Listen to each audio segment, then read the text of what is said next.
to Joseph's Molar Railway and Toy Room. I'd like to thank you so much for watching. Again, you don't need to subscribe or follow or like or any of that sort of stuff. Just put the videos out where I can as a bit of a archival documentation to the build process that I'm going through at the moment.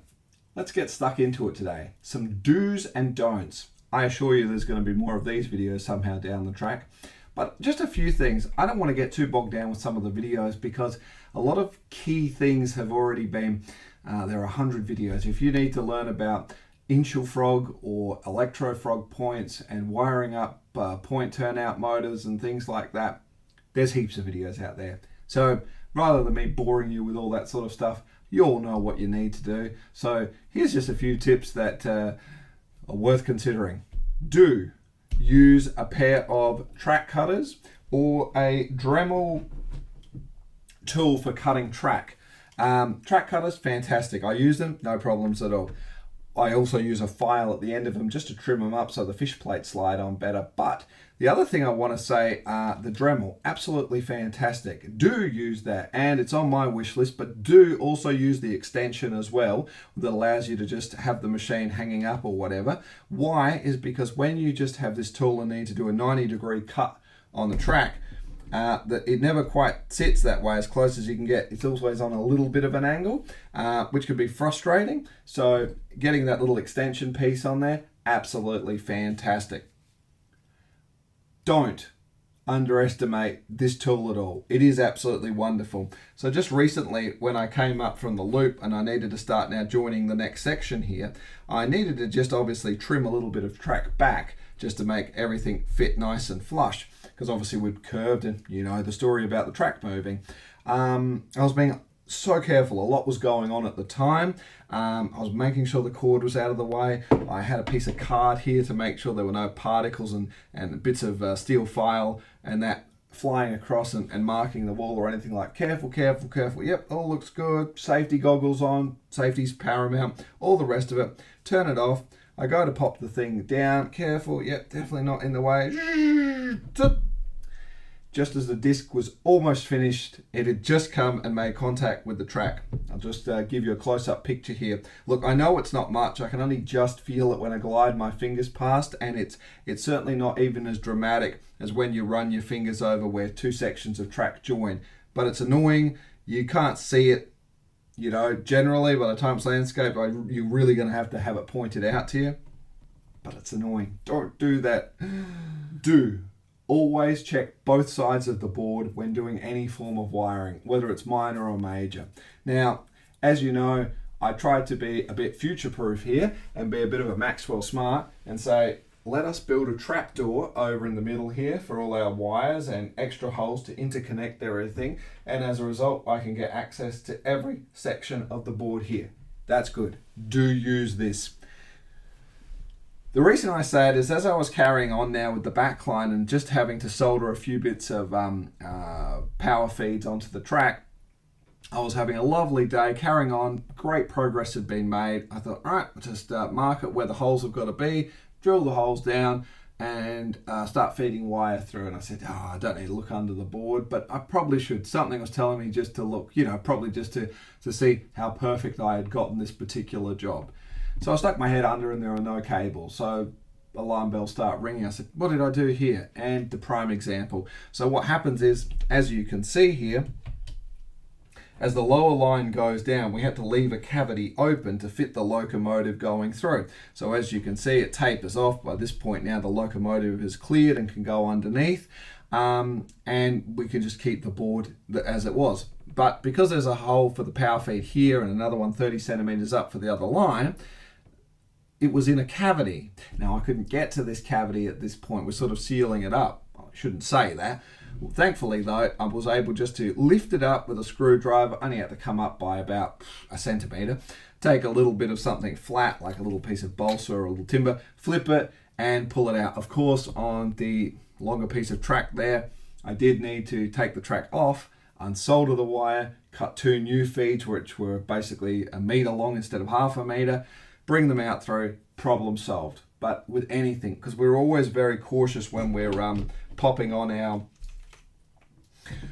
If you're using turnout motors and things, we always want to make sure we're not hitting a beam. There's room for the wiring. Nothing's in the way when it's time to do signals. Always check it, because I'm going to be putting a few signals on here. So if it means they have to be a centimetre forward or backward on where I wanted them to be, so I miss something else underneath there, well worth doing. Definitely do check both sides of the board. Do make sure you explore your products carefully.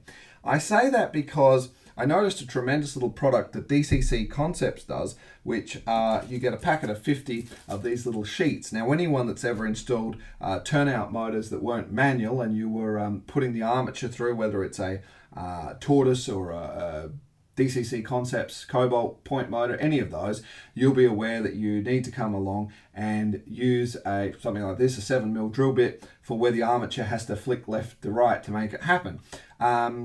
I do recommend using the templates. I don't have one just here at the moment. It's somewhere else, but do use your template. Spend that extra $4 or $5, whatever it costs, because I will say you can do it without it, but it does make your life so much easier, and that will become very evident as you keep carrying on. The point is, we want to make sure we've got all the holes in the right place. We pop this through, we take this little bit of card, and here's some that I have prepared earlier, not the way they should be. I understood it as they came. There are no instruction manuals on the product, to which I should have Googled or watched a YouTube video just to check this. So I looked at it and I said, oh yeah, so it mimics the ballast. And if you look closely, you should be able to see through it, the little slot there, like a little letterbox, where the armature arm is going to come through. So I put them under, glued the track down, and thought I was done. I said, seems strange these white strips are there. I thought, it was because it was to ensure that you always got a clean, smooth with the turnout, but of course the points are raised there to stop that from happening. And B, I thought it was something maybe we're supposed to do some weathering thing or paint or do something with. Well, no. These white strips are just adhesive. It's stickers. The whole idea is you'll peel, and you can see when I had it laid down, I tried to pick them off. That was a disaster. So of course the track had to be lifted up, those 2 points, which is a bit of a rotter. Peel the sticker off, align them up to your point, pop them on, and away you go. Everything is absolutely wonderful, and they look great. I mean, from there you probably can't see it much apart from the pins, because I'm getting ready to do something else, but it is locked down. They look absolutely fantastic, and it's wonderful you don't have that big hole under it, especially if you're using the old school Peco turnout motors that do leave a pretty gaping type of hole coming through. So do explore that. The other thing I just wanted to say about exploring products is, if you buy the DCC Concepts Cobalt turnout motors, the Alpha series, there is a basic instruction manual that'll get you going, and it's quite simple. And then there's also an additional, correct me if I'm wrong, a 16-page PDF you can get that goes in depth about what these wonderful things can do, including 3 pages written specifically about perfecting the Peco point, which applies to any points. One thing I want to say about it is that they're pretty keen in saying you want to trim these particular sleepers off, makes it look more prototypical. Look, I agree with everything they're saying. I followed it to a T, to the point where I said, it's getting out of my comfort zone. Now, these bits will certainly click back in, and I can get this back to a functioning point. But as far as I was concerned, the torsional strength on that has been somewhat compromised, even by the time you're going to fit your motor and get it into place. That's not ticking my boxes at all. So I still will clean them up and make it look a little more natural, but I think that was a step too far. So just because someone may be saying definitely do this, it might not apply to you, and it really didn't for me, and that's $50 down the drain. I will surely be using that later on. It's not the end of the world, but frustrating, because that really isn't what I wanted to do there. Do definitely use soda cans of whatever you have, or other bottles can work too, but once again, soda cans are wonderful in the sense that generally the shape is they sort of could be linked together like a train, as you've seen me do before. But when you get access to being able to lay them, like put your PVA or Copydex or whatever you're using to glue, if you're going to glue the track down, these are absolutely wonderful. They'll sit perfectly, you can line them up. It's just the right amount of weight to sit there. Everything sits solid. I think it's a real winner. So do use them. I've never had a problem. I think they're one of the greatest things in the world. You can see, particularly here on the back one, it doesn't quite sit the can where it needs to. So here's a picture of what I did to just compensate that. Every layout's different. I'm not saying it's going to work, but for the most part, coming onto curves and all the rest, look at that, fantastic. Line them in, get them on, beautiful stuff. Don't worry about mistakes. Of course they're going to happen, but whatever you've sort of got in the imagination on what you're trying to achieve, just stick with it. If you're not happy with it, you're going to correct it and carry on. There are going to be things that are sometimes beyond our control. These curves are still not ideal in the sense of the radius I was trying to chase, but they fit within the requirements and they do work. By the time it's landscaped, it's all going to be functional and I'm happy with it. There's nothing you can't do. I really wanted to have this two-line effect happening, and while it seems a little bit of a squeeze, like I said, I used my templates. I was able to come in with the second radius, which is the minimum I need, which I know worked on my previous Hornby track mat. So as long as I stuck to that, I know this is going to work. Then I worked out to a 3, and then of course to a 4th traveling down to the fiddle yard. So it works, and it's going to be absolutely fantastic. So don't ever get too disheartened. Remember, when I get to my key station bit I'm working on, I've got something what I want to see in my imagination. I'm hoping I can try and recreate the best I can, but I know there's going to be some products and things that I just simply can't do. But you've got to stick with the vision that's working for you and making you happy. Brings me to the final one now. Do enjoy what you're doing. My favorite part about this whole build has got to be the track laying. Everything about the geometry, testing, making sure it works, the pre-wiring, the rough-in, everything to do with it I love.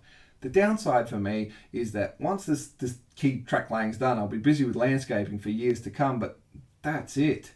So I'm loving every minute of this, and if it takes a little bit longer than I like, it's only because I really enjoy it. I don't come in here if I'm having a bit of a challenging day. I come in here when I want to be here, I'm happy about it, and I absolutely love it. Even when I'm in here and some challenges happen where I accidentally scuff the wall because the track wasn't bending the way I wanted it to, somehow there'll be challenges I'm going to work through, and I'm going to enjoy every minute of it. There's nowhere else I would honestly rather be most of the time than just enjoying this. I mean, I love my family, I love my work, I love everything else, but this is just such a wonderful thing because it's one of those few jobs I can actually show at the end of the day saying, yeah, I did this. This is my little engineering marvel that I've put together. So enjoy every minute of it. Do enjoy your track laying process. And as a result, plenty of videos out there that tell you what to do. I want to quickly talk about this. I'm going to be doing an extensive video about PVA versus copy decks.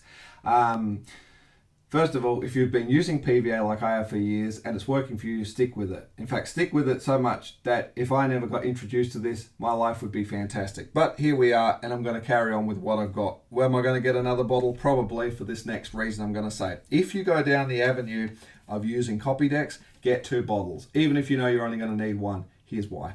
Because you can then re-decant back into here. One thing that's frustrating about this with the bottle, and I'll try not to make a mess, with the brush, as you can see, by the time she sits in to dunk it, how am I supposed to get to the rest of that? You're going to have to tip the bottle. So if I had another bottle, I could keep topping it up, so to speak. I find it annoying, and I must admit, if the brush was just an extra inch longer, that would have made life so much easier, because there were some key spots when I went around the curve and had to go back, and where the tracks join up, slide some sleepers underneath.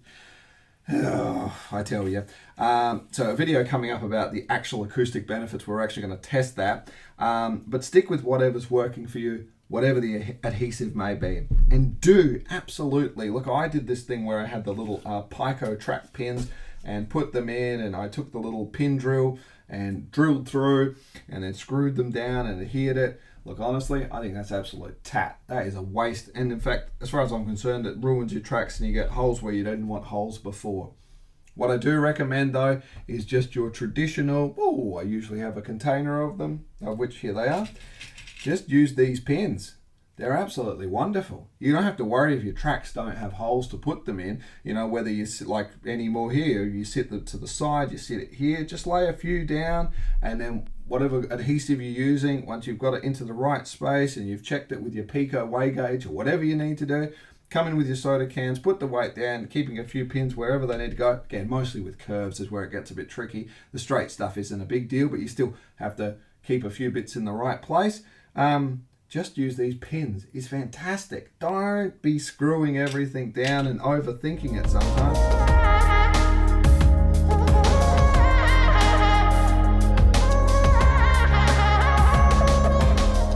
ladies and gentlemen, boys and girls, that now concludes this video. Nice, quick and simple of some do's and don'ts. Just use your common sense where applicable. And again, Google, use the forums, use the YouTube and everything else to engage with our wonderful community, because someone's usually already had a problem you may be challenged with, and they've come up with some solutions that are worth exploring, and just enjoy every minute of it. That's what it's all about. We'll see you in the next one. Stay safe. Toodles.